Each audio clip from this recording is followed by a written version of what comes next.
Bismillahirrahmanirrahim. Assalamualaikum warahmatullahi wabarakatuh. Waalaikumsalam Waalaikumsalam warahmatullahi wabarakatuh. Alhamdulillahirabbil alamin wa bihi nasta'inu ala umuri dunya waddin wassalatu wassalamu ala asrofil anbiya'i wal mursalin wa ala alihi washabihi ajmain amma ba'du. Puji syukur terlebih dahulu kita panjatkan kepada Allah Subhanahu wa taala dan juga tidak lupa salawat beserta salam selalu kita curahkan kepada Nabi Muhammad sallallahu alaihi wasallam. Alhamdulillah pada kesempatan kali ini kami akan melakukan presentasi. Sebelumnya izin memperkenalkan diri, kami dari kelompok 5 akan mempresentasikan mengenai implementasi kewirausahaan sosial. Nah, kelompok 5 ini terdiri dari 3 anggota, yaitu yang pertama ada saya sendiri, Rizka Setiawatil Huda sebagai moderator, kemudian ada Desalma Junita dan juga Sani Gema Maharani sebagai pemateri. Nah, untuk mengefisienkan waktu, kita mulai saja untuk pemaparan materi yang pertama. Di sini ada konsep kewirausahaan sosial. Untuk materi ini, insya Allah akan disampaikan oleh saya terlebih dahulu.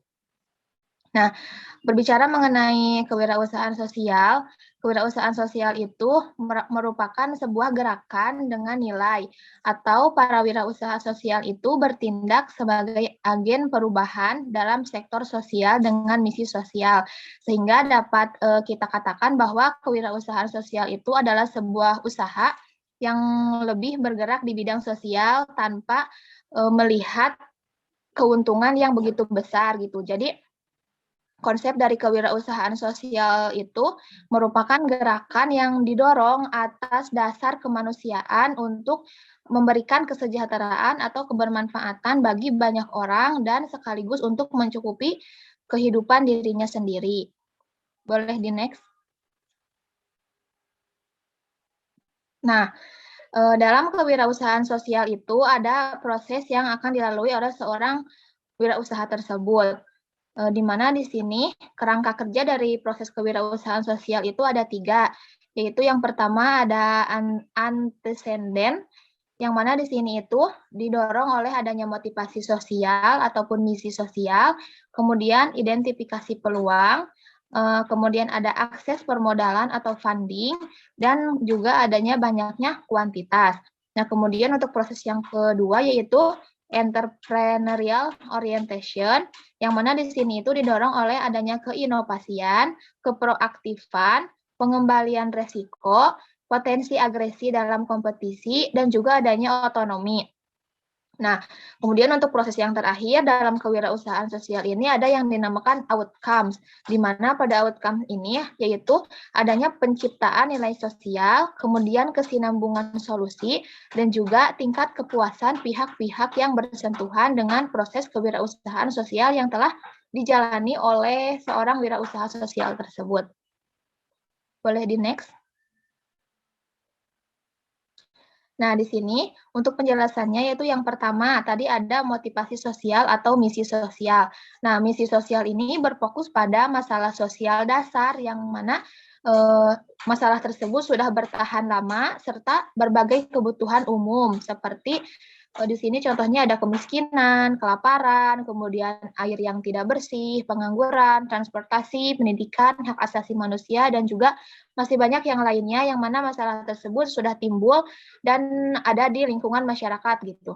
Nah, kemudian untuk identifikasi peluang, di sini usaha atau aktivitas kewirausahaan sosial itu tidak bisa dilakukan secara serampangan atau kita tanpa berencana gitu, tanpa adanya rencana yang jelas dan yang baik ke depannya itu akan seperti apa. Nah, tapi identifikasi peluang ini menjadi sebuah kebutuhan bersama di mana kita harus mengidentifikasi masalah yang ada di masyarakat yang tujuannya itu agar dapat memberikan kebermanfaatan sosial yang diselenggarakan secara baik kepada masyarakat sekitar dan juga akan kebaikan tersebut akan bersifat berkesinambungan gitu.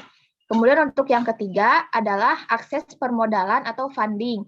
Nah, ini adalah sebuah masalah klasik bagi konteks kegiatan atau keorganisasian. Karena memang sangat sulit sekali bagi sebuah aktivitas dan atau organisasi dapat menjalankan misinya tanpa didukung oleh finansial yang cukup gitu. Jadi untuk melakukan kewirausahaan sosial juga kita harus memperhatikan dari segi permodalannya sehingga dapat memadai dan juga usaha kewirausahaan, maksudnya kewirausahaan sosial tersebut dapat berjalan dengan seperti rencana. Nah, kemudian untuk yang keempat, pihak-pihak yang terkait atau yang berkepentingan. Di sini merupakan individu atau organisasi yang dapat dipengaruhi atau mempengaruhi kemampuan organisasi dalam mencapai tujuan-tujuannya ya.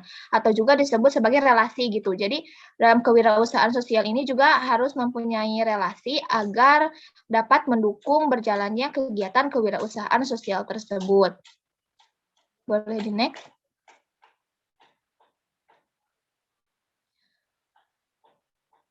Nah, kemudian di sini terdapat juga aspek yang dapat membangun kewirausahaan sosial. Apa saja aspek yang dapat membangun kewirausahaan sosial tersebut? Di sini ada 4. Yang pertama yaitu kewirausahaan. Nah, kewirausahaan itu menggambarkan semangat untuk menciptakan peluang dan juga melakukan inovasi produk dan berani mengambil resiko yang terukur. Artinya, kewirausahaan ini dianggap sebagai sebuah pola pikir atau asumsi yang mendasari tingkah laku seorang wirausaha sosial tersebut dalam bertindak. Kemudian yang kedua, harus adanya ide, harus seorang wirausaha sosial itu harus mempunyai ide atau gagasan. Nah, tanpa adanya gagasan tersebut, maka seorang wirausaha itu akan kesulitan gitu untuk melakukan kegiatan kewirausahaan sosial itu sendiri, karena kewirausahaan selalu ditandai dengan usaha pencarian gagasan, di mana terkadang menggunakan prinsip-prinsip pasar yang berlaku secara umum dengan tujuan utamanya itu untuk tetap melakukan disiplin umum yang berlaku dalam dunia kewirausahaan.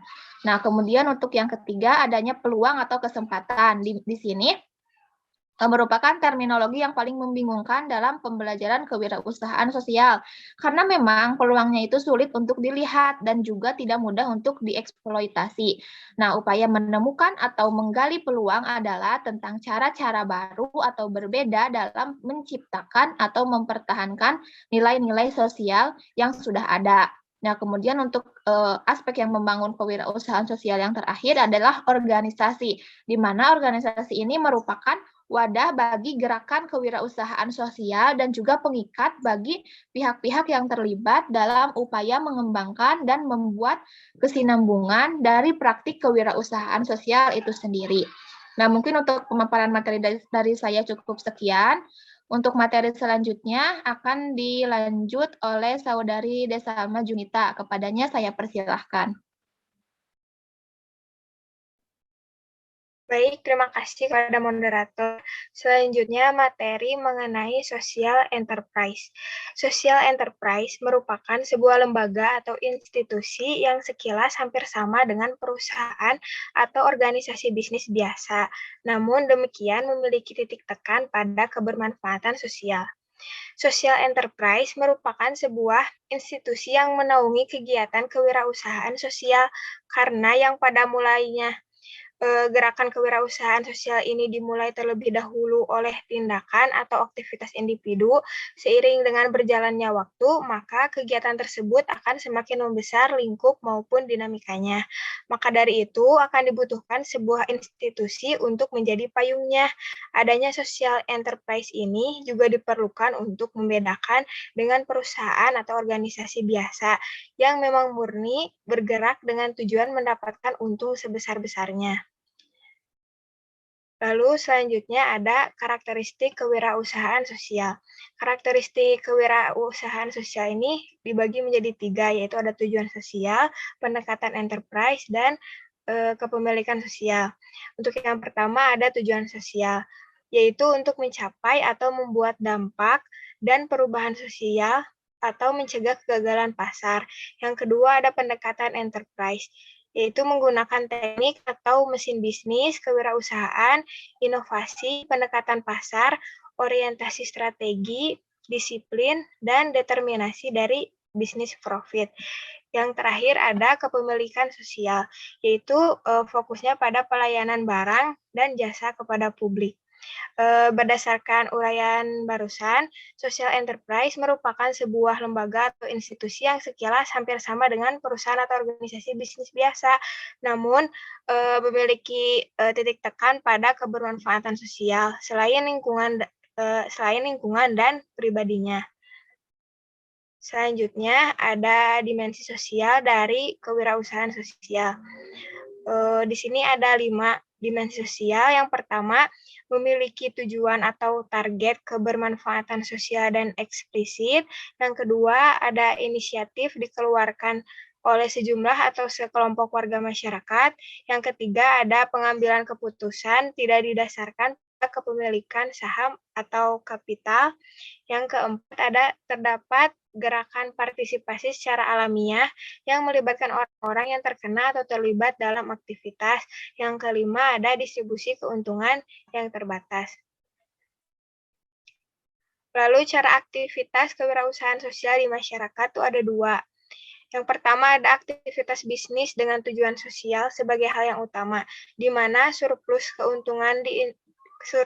keuntungan diinvestasikan kepada tujuan utama yang telah ditentukan sebelumnya. Dan yang kedua, ada aktivitas yang dilakukan oleh sektor voluntari, di mana honor dibayarkan dengan imbalan dari dikerjakannya sebuah produk atau layanan. Lalu ada perbedaan social enterprise dengan mainstream enterprise, yaitu ada yang pertama, mereka memiliki tujuan atau target sosial. Lalu yang kedua, ada aset dan kekayaan digunakan untuk menciptakan, memanfaatkan bagi masyarakat atau community benefit. Yang ketiga, mereka melakukan hal-hal di muka atau paling tidak dengan menjadi bagian dari pemain pasar di pasar industri. Yang keempat, ada keuntungan dan surplus tidak didistribusikan kepada pemegang saham, seperti layaknya bisnis pada umumnya. Lalu yang kelima, anggota atau karyawan memiliki peran dalam pengambilan keputusan. Yang keenam, enterprise memiliki akuntabilitas terhadap anggota dan komunitas yang lebih luas. Dan yang terakhir, terdapat 2 atau 3 garis paradigma atau double or triple bottom line paradigm. Asumsinya adalah bahwa perusahaan sosial atau social enterprise yang paling efektif memiliki keuangan yang sehat atau healthy finansial dan pengembalian sosial atau social return daripada keuntungan yang tinggi di satu sisi dan rendah di sisi lainnya. Social enterprise atau perusahaan sosial bisa disebut juga menjadi sebuah ide bisnis yang menggabungkan antara konsep dasar berdagang, yaitu mencari keuntungan dengan kewajiban kita membantu lingkungan sosial, di mana sebuah perusahaan akan memaksimalkan pendapatannya sejalan dengan manfaat diberikannya kepada masyarakat. Jadi secara prinsip, hasil keuntungan akan dimanfaatkan sebesar-besarnya untuk mendanai program sosial yang sudah direncanakan. Baik, kembali kepada moderator. Baik, terima kasih kepada Saudari Desalma. Kemudian untuk pemaparan materi selanjutnya, langsung saja akan dipaparkan oleh rekan saya, yaitu Sanigema Maharani. Kepadanya disilahkan. Baik, terima kasih kepada moderator. Lalu ada pengalaman praktik kewirausahaan sosial. Yang pertama ada gerakan kewirausahaan sosial, dimaknai sebagai inovatif atau efektif yang fokus berusaha memperbaiki kegagalan pasar, menciptakan peluang-peluang baru untuk menambah nilai-nilai sosial. Tingkah laku wirausahaan sosial. Yang pertama ada memegang teguh visi untuk menciptakan nilai sosial. Yang kedua ada mengenali dan selalu mencari alternatif dan peluang baru untuk mencapai misi tersebut. Yang ketiga ada meleburkan diri dalam proses inovasi berkelanjutan, adaptasi, dan belajar. Yang keempat ada bertindak aktif tanpa terbelenggu dengan kepemilikan sumber daya. Yang kelima ada memiliki akuntabilitas tinggi pada konsisten dan terhadap target yang ingin diraih. Lanjut. Lalu yang kedua ada globalisasi budaya lokal dan kewirausahaan sosial. Globalisasi adalah semakin tipisnya batas antar negara dan antar budaya sehingga berpotensi terhadap semakin redupnya budaya, bangsa, dan budaya daerah kita sendiri. Kewirausahaan yang mewakili semangat pantang menyerah, kreatif dan inovatif tinggi, serta kesediaan untuk melestarikan budayaan.